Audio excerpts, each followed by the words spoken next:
Hi everyone, this is Don again. Thanks for watching. Sorry it's been quite a while since I've made a video. It's not that I haven't been keeping my eyes and ears open to what's been happening in our world. Didn't drop off, didn't mean to sign off for so long, but I guess really for me personally, there's just been a lot on my plate. Uh, Very happy to announce that I am now no longer single, and as a result actually of some of my research and broadcasting here on YouTube, I met a tremendously passionate, beautiful lady, and we had a lot in common, and over the last year have been engaged in quite a long series of discussions and chats and things, and one thing led to another. And so last December, long story short, I made a trip to Cape Town to marry my fiance, Sharon Reister, who is now Sharon Wall. And she is part of the inspiration of why I'm doing this video today, along with one of my #1 fans out there, the Perth Observer. She's messaged me recently saying, hey, what's going on? When are you coming out with a new vid? And I have been thinking about this for a while, so let me just go ahead and get into it. This is the channel. I've done a series of videos. For those that have come in contact with me, you know I started out with just researching last year all the facts surrounding the San Bernardino shooting that happened December of 2015. Became, and it still is being used quite a bit as a major war on terror event, which I think I proved, along with others online, that was a total false flag. I want to also announce again, Nathan Stoltman of Lift the Veil is still out there publishing, and he's a great guy. I like to listen to him and several others now online. For me personally, the rabbit hole just got so deep. For a while it became kind of confusing. I joined several groups when I started to check out 9/11, things that I never had time for. This is an example of some videos that I put together, just examining the actual evidence of 9/11. Hope that wasn't too loud there. But for me, I'm just a construction worker who, you know, happens to be a Christian, and I have always been a pretty conservative guy and believed everything I heard and that came across the news as factual, and so I was pretty much a very right-minded person and pretty much detested a lot of the liberals, left-minded individuals in our country, and I just looked at things as pretty much black or white, one side or the other, and I didn't realize that I was being played. And as we all have been, I would say more than 90, probably 95%, more like 98% of the country is still in that same, what they call the Hegelian dialectic, which actually means that we are being pitted against each other to divide and conquer us as a country, so that others with much influence, especially with money and power, can orchestrate the direction of our nation and take us down a road which I started to get clued into when I first started beginning to wake up after the San Bernardino incident. So I want to just sort of lay out some groundwork right here about false flags and what they're all about, and would our country actually be involved with those. One of the first most notorious ones, if you ever want to study a classic case of what a false flag is, Google Menachem Begin and the bombing of the King David Hotel in Israel. The Israelis, not the Israelis that we would think of as biblical Jews, but the modern day state of Israel is filled with people who are quite experienced and very evil malicious false flag users to achieve their agendas, which to them are justified because of the way they look at the world. And it's really disgusting that they can pull these things off, and it doesn't matter how many kill, thousands, millions, it's all just a big part of their philosophy of how they look at life. Unfortunately, it's not anything that we would ever even imagine possible. So let's just take a look through history real quick, and something that Sharon, my wife, had pointed out to me, a link to here on Facebook. And in this link here is the unclassified now document of one of the first false flags that I know of that was official here in the States, although there was others that preceded it. But this one deals with Operation Northwoods. This was put together by the chairman, Joint Chiefs of Staff at the time was a general named Lyman Lemnitzer, and he presented a plan to then President John F. Kennedy on how the American government could pull off a psyops to fool the American public into a false attack by Cuba on Americans in transit. And when you look at this document that's now available and you study how deep the deception goes, I think you'll be pretty astounded that a chairman of the Joint Chiefs of Staff would actually, along with his staff, put something like this together. John F. Kennedy denied it. He threw it back at them. In fact, he fired the general who proposed it. It was more like a demotion.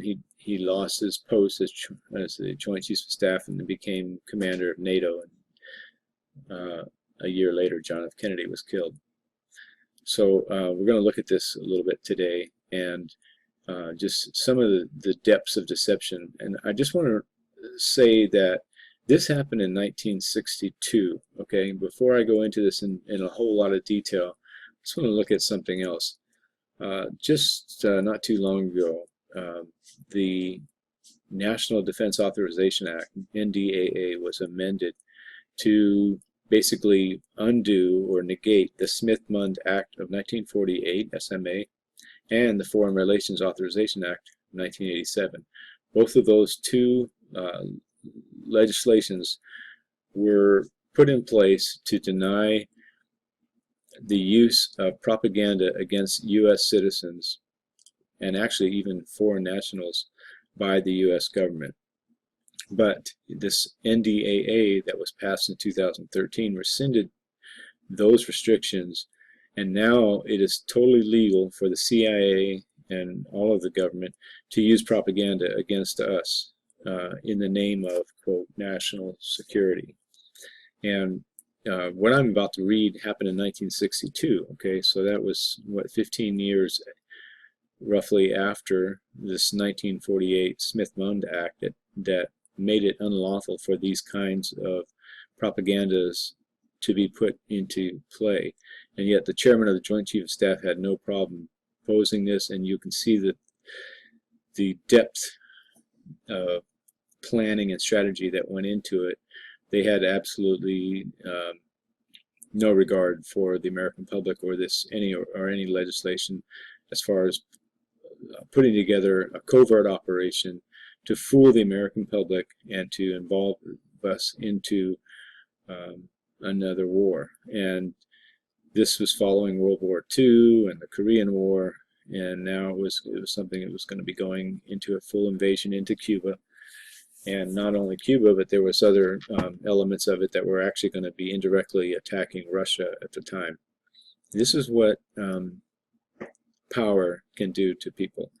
And this is why we as Americans have to take responsibility to listen very closely and decipher the news that we hear on the media, because we actually are not going to always be fed the truth. and we need to be responsible about how we as Americans support our government based on their ability to mislead us. Okay, enough said. Let's go back into the document. And this is just an illustration of what they had in mind. Okay, because they thought that Cuba was an imminent danger at the time, and Fidel Castro was partnering with the Russian leaders at the time, they felt that there was need for U.S. Direct military involvement, intervention in Cuba. Okay, so they came up with a series of recommendations on how they might gin up the public interest to get us fervent for this kind of war. All right, back here. I had a brief pause in the video there for a second to take care of some important administrative work, as it is Valentine's Day now in Cape Town, where my wife still lives and works, while I am in the Pacific Northwest, living and working. And this is what we'll be doing for a few years as we set up our home. But okay, back to this memorandum from the Joint Chief of Staff. Now, Joint Chief of Staff, if you're not familiar with that term, it means that he represents all the military, all the different branches of the military, the Navy, Army, Marines, Air Force. And this was a document that was submitted to the President on a way to engage Cuba in a military action and basically cause them to be seen as an evil empire just south of the U.S., south of Florida, and give the Americans the fervor to want to go in and invade and unseat Fidel Castro as their leader. And let's just look at this line by line here and look at the deception that they had no problems recommending to President Kennedy at the time. Now, let's just start paragraph 2 here. The projects listed in the enclosures hereto are forwarded as preliminary submission suitable for planning purposes. It is assumed that there will be similar submissions from other agencies and that these inputs will be used as a basis for developing a time-phased plan. The individual projects can then be considered on a case-by-case basis.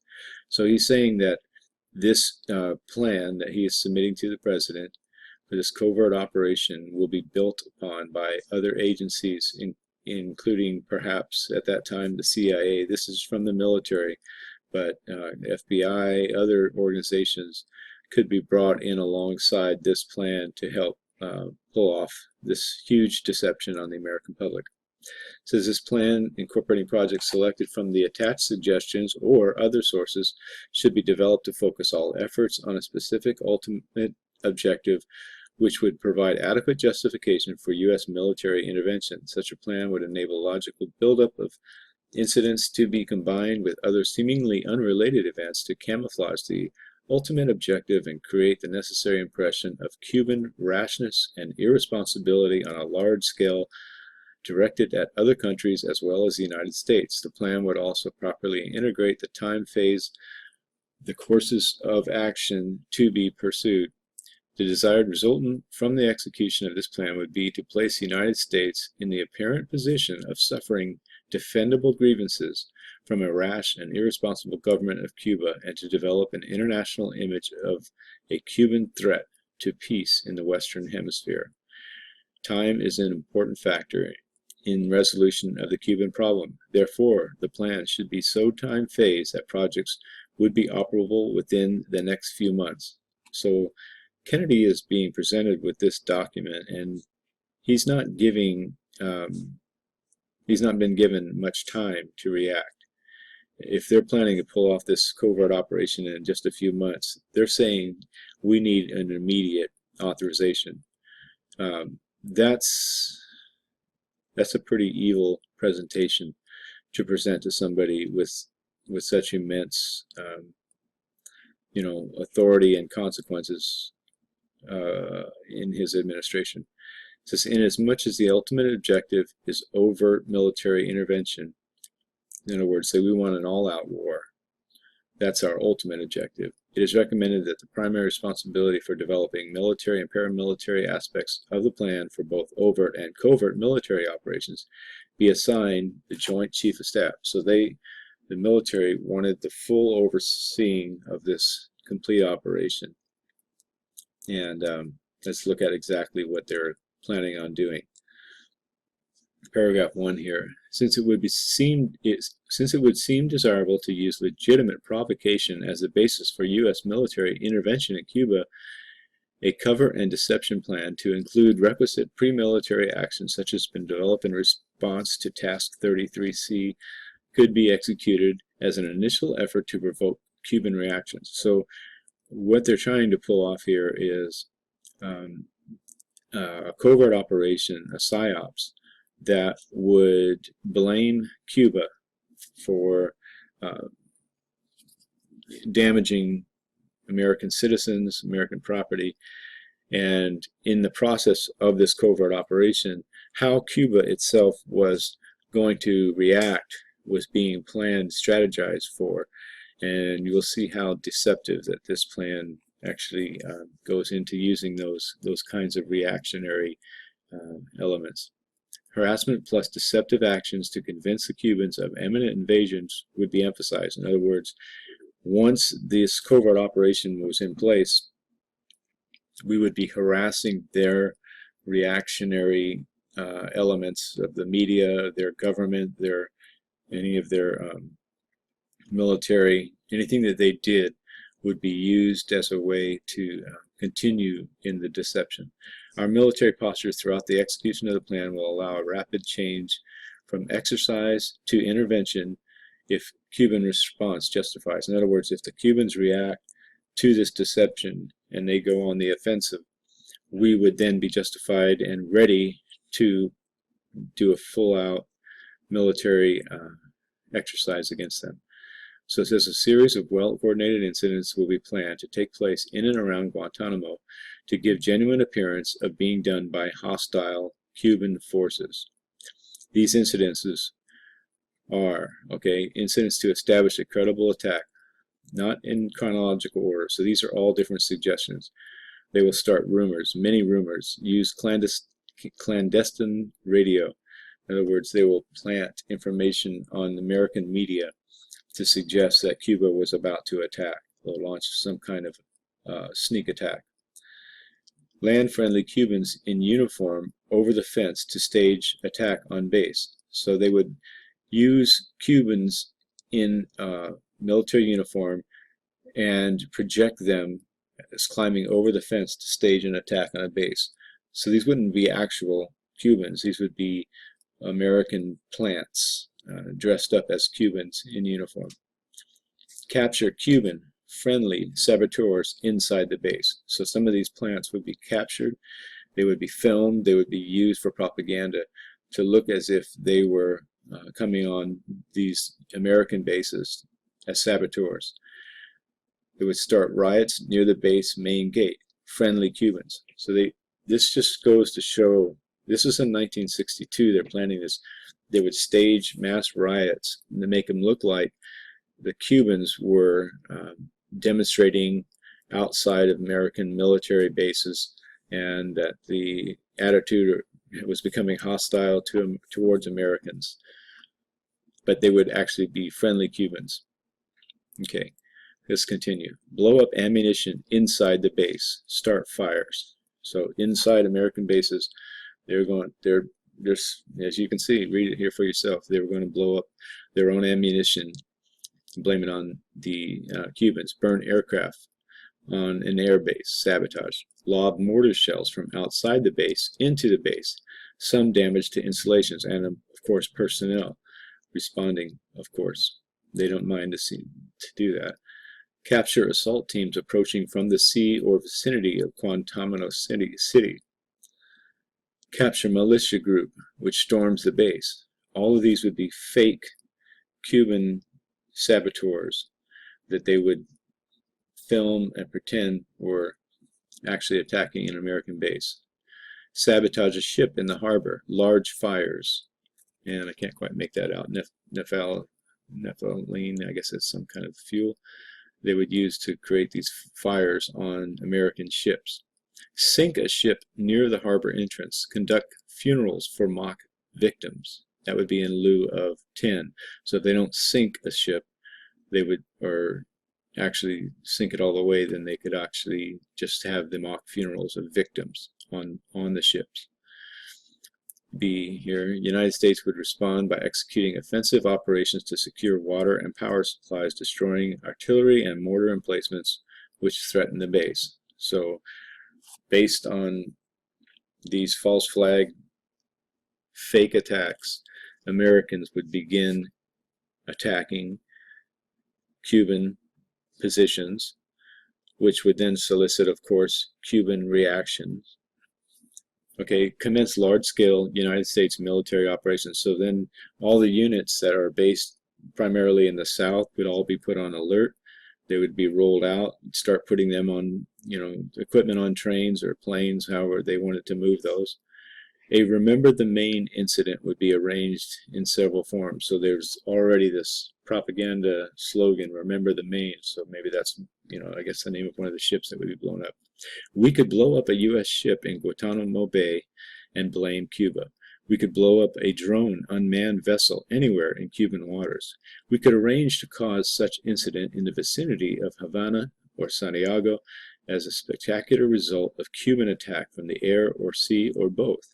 The presence of Cuban planes or ships merely investigating the intent of the vessel could be fairly compelling evidence that the ship was taken under attack.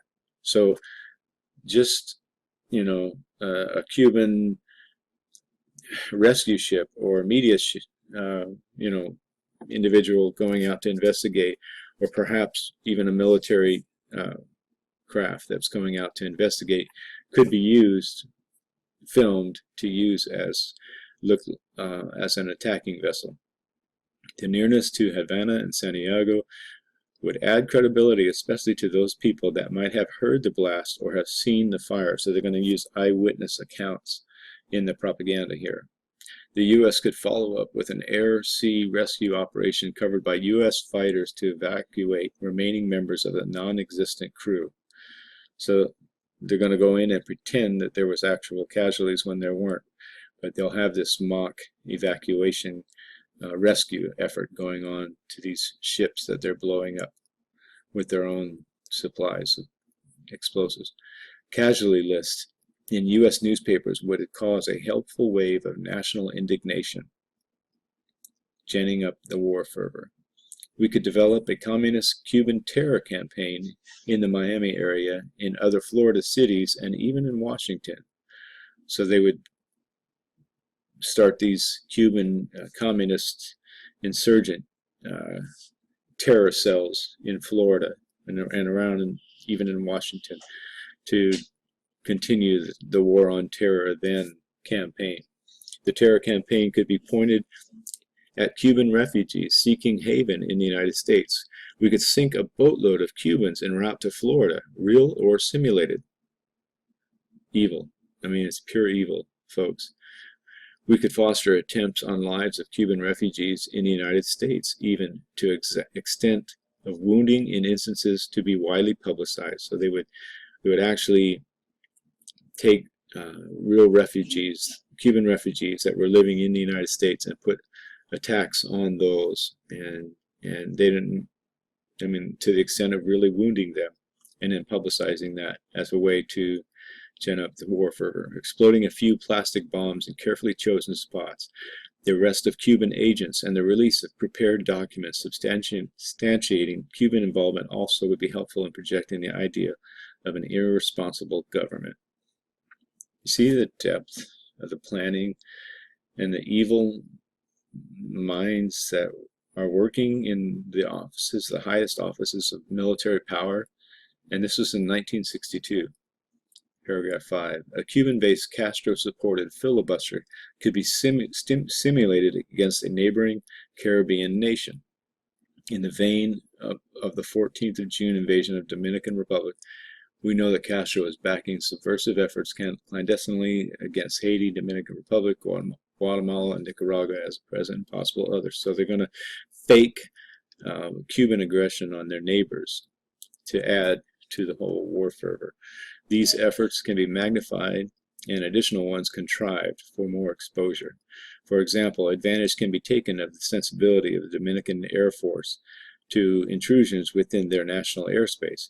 Cuban B-26 or C-46 type aircraft could make cane-burning raids at night.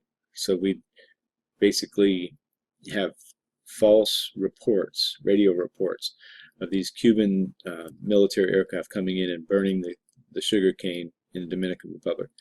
Or they could actually be real, but they would be our own planes going in to do these subversive acts. Soviet bloc incinerators could be found, so they would actually even take Soviet-style munitions and spread them around in the area to make it look like the Cubans were working with the Soviets together. Boy, these guys are crafty, aren't they? This could be coupled with Cuban messages to the communist underground in the Dominican Republic and Cuban shipments of arms, which would be found or intercepted on the beach. So they would fake false communications from Cuban insurgents in the Dominican Republic or other Caribbean nations and make it look like the Cubans were plotting all of these things by false arms shipments that they found. And let's go on. Use of MiG-type aircraft by the U.S. pilots could provide additional provocation. Okay, MiG is a Soviet-style, high, fast-moving aircraft. They would actually we would disguise our own aircraft to look like, be made to look like MiGs, or we actually had some MiG-type aircraft at the time that they would use. Harassment of civil air attacks on surface shipping and destruction of U.S. military drone aircraft by MiG-type planes would be useful as complementary actions. So they would fake these MiG fighters coming in and blowing up American planes. But they would just be drone aircraft, okay? So nobody would actually die. It would just be a propaganda exercise and make it look like the Cubans were these murderers, evil people. So that would justify us going in to murder whoever we needed to achieve our military goals. An F-86 properly painted would convince air passengers that they saw a Cuban MiG, especially if the pilot of the transport were to announce such a fact. So you're flying on a commercial airliner and the pilot happens to say something about, hold on folks, buckle up your seatbelts. It looks like we're being tailed by a hostile Cuban MiG. And then they have an F-86 that's painted to look like it, fly alongside, and all the passengers react. The primary drawback to this suggestion appears to be the security risk inherent in obtaining or modifying an aircraft. Oh, that's the primary drawback, okay. Not the fact that you're drawing on the American sentiments to send their young men at the time into combat to die for your covert operation. However, reasonable copies of the MiG could be produced from U.S. resources in about 3 months. So these guys, yeah, the evilness is just incredible here. They would actually go to a military contractor and have them forge a MiG aircraft to make it look realistic, and they could get it done in 3 months. Now this gets real interesting. Paragraph 7. Hijacking attempts against civil aircraft and surface craft should appear to continue as harassing measures condoned by the government of Cuba. Concurrently, genuine defections of Cuban civil and military air and surface craft should be encouraged. So they're going to have reports of these Cuban military defectors coming into the United States and reporting about all of these war strategies that Fidel Castro and his regime were planning against America, and the lies and deception continues to grow. It is possible to create an incident which will demonstrate convincingly that a Cuban aircraft has attacked and shot down a chartered civil airliner en route from the United States to Jamaica, Guatemala, Panama, or Venezuela. The destination would be chosen only to cause the flight plan route to cross Cuba. Cuba, the passengers could be a group of college students off on a holiday or any grouping of persons with a common interest to support chartering a non-scheduled flight. An aircraft at Eglin Air Force Base would be painted and numbered as an exact duplicate of a civil registered aircraft belonging to a CIA proprietary organization in the Miami area. At a designated time, this duplicate would be substituted for the actual civil aircraft and would be loaded with selected passengers all boarded under carefully prepared aliases. The actual registered aircraft would be converted to a drone. Take-off times of the drone aircraft and the actual aircraft would be scheduled to allow a rendezvous south of Florida. From the rendezvous point, the passengers carrying aircraft will descend to minimum altitude and go directly into an auxiliary field at Eglin Air Force Base, where arrangements will have been made to evacuate the passengers and return the aircraft to its original status. So many people have done a lot of investigating about 9/11, and I would suggest checking out 9/11 Pilots for Truth. And they talk about this operation and how that there are so many anomalies about the actual flights that were used on 9/11 and how they were crossed over by other looks to be military aircraft. And this exact operation was used. Drone military aircraft flown into the Twin Towers, and they were substitutes. They were picked up on radar, and the actual aircraft passengers were taken to other landing zones. One specifically was in Cleveland, and what happened to the passengers, nobody knows. Again, here, the drone aircraft, meanwhile, will continue to fly the filed flight plan. When over Cuba, the drone will be transmitting on the international distress frequency a Mayday message stating it is under attack by Cuban MiG aircraft. The transmission will be interrupted by destruction of the aircraft, which will be triggered by radio signal. So they will blow up the drone aircraft over Cuba and blame it on the Cuban MiG fighters. This will allow the ICAO radio stations in the Western Hemisphere to tell the U.S. what has happened to the aircraft instead of the U.S. trying to sell the incident. So they actually want ham radio operators to pick up this fake pilot under attack and being blown up and then start spreading the word to the American media. It is possible to create an incident which will make it appear that the communist Cuban MiGs have destroyed a USAF, U.S. Air Force aircraft, over international waters in an unprovoked attack.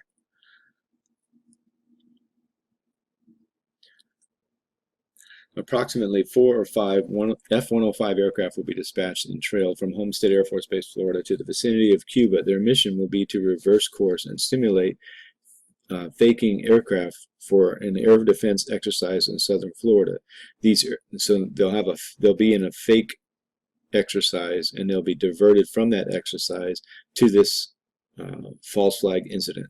These aircraft would conduct variations of these flights at frequent levels. Crews would be briefed to remain at least 12 miles off the Cuban coast, so they'll be in a surveillance mode. However, they would be required to carry live ammunition in the event that hostile actions were taken by Cuban MiGs. So if the Cubans get upset and they find out that there's some kind of false flag and they're being blamed and they try to attack back, our air crews that would be stationed in the area would be ready to shoot them down. But, however, on one such of these flights here, a pre-briefed pilot, in other words, a pilot in the know of the false flag, would fly tail end Charlie at considerable interval between aircraft. While near the Cuban island, this pilot would broadcast that he had been jumped by MiGs and was going down. No other calls would be made. The pilot would then fly directly west at extremely low altitude and land at a secure base in Eglin Auxiliary. The aircraft would be met by the proper people, quickly stored and given a new tail number. The pilot who had performed the mission under an alias would resume his proper identity and return to his normal place of business. The pilot and the aircraft would then have disappeared. At precisely the same time that the aircraft was presumably shot down, a submarine, wow, how about this? They're really getting crafty here, aren't they? A submarine, excuse me, or small surface craft would disperse F-101 parts, airplane parts, parachutes, etc. Excuse me, I guess I need some water here. and approximately 15 to 20 miles off the Cuban coast and depart. The pilots returning to Homestead would have a true story as far as they knew. Search ships and aircraft would be dispatched and parts of the aircraft found. So they do this. This is a classic move in false flags, is that they have the good cops, the bad cops. They have some that are in the know and some that are not. And they use the ones that are not in the know and their reactions to make it, even to sell it, to make it look more realistic. They have these patriot soldiers and Navy crewmen out there finding these spare parts, and they would film their reactions to this horrific event. Excuse me. Pause there again for a second, and now we're here again. Okay, so let's continue. The Joint Chief of Staff previously stated that the U.S. unilateral military intervention in Cuba can be undertaken in the event the Cuban regime commits hostile acts against U.S. forces or property, which would serve as an incident upon which to base overt intervention. So Cubans who are reacting to this covert action by the U.S. could then be used as legitimate evidence for a full, all-out military intervention in Cuba.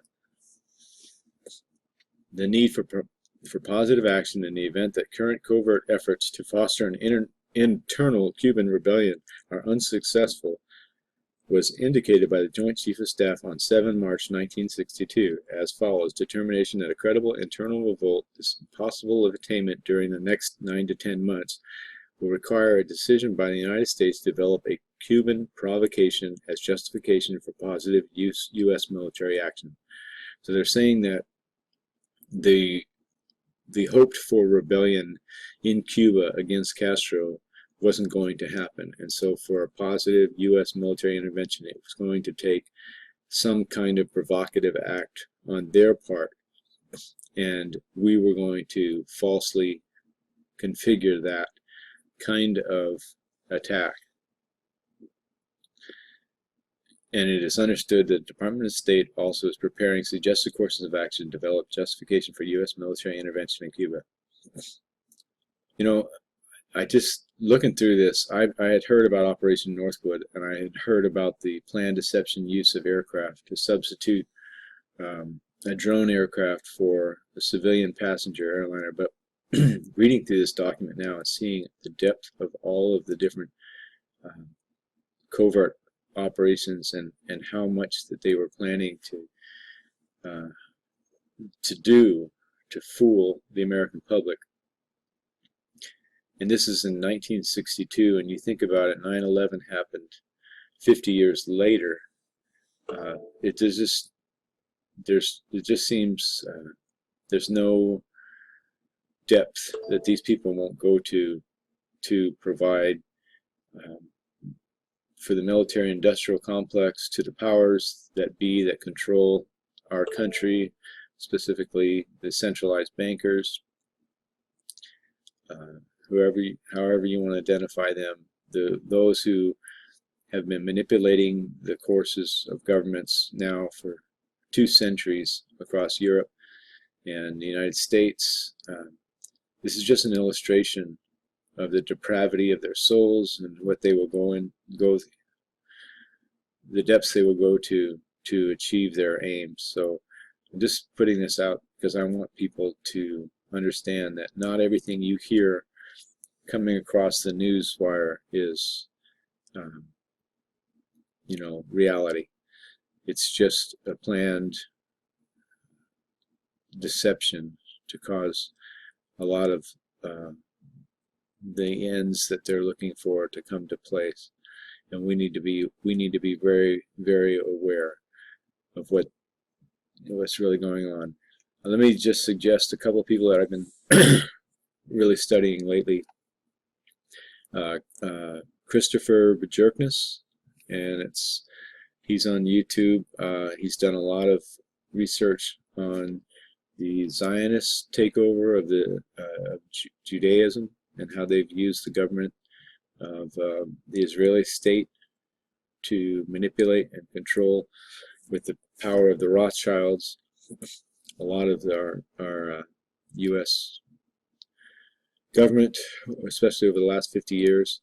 Again, this whole document was denied by John F. Kennedy, and the most accurate research that I have seen about the assassination of Kennedy, you can see it on a YouTube video. It's called A Rich Man's Game, and they go into how there were 8 shooters, not just 1 or 2 in a warehouse. There were actually 8 shooters, and you'll have to watch it for yourself. And it's pretty amazing research, but half of the team that were pulling it off were Cuban mercenary, military, paramilitary type operatives that they pulled in for that operation. It's just interesting. The individual who put together this whole plan, who submitted it to the president, his name was Lemnitzer. He was a general and promoted during Eisenhower's administration before Kennedy got in there. He was later hailed as a war hero at his own funeral in the late 80s. He at one time was even appointed as an overseer to the commission that was investigating the assassination of Kennedy, if you can believe that. But how these people move themselves around and find their positions in government, it's just despicable, and we need to make sure that the word gets out. This kind of thing is happening, and we need to be aware of it. So that's it for tonight. I've gone a little bit too long again, sorry, and hope to have a few more videos out in the next couple of months here. I actually hope to get one a week done if my schedule permits. Take care, God bless. Let's talk to you next time.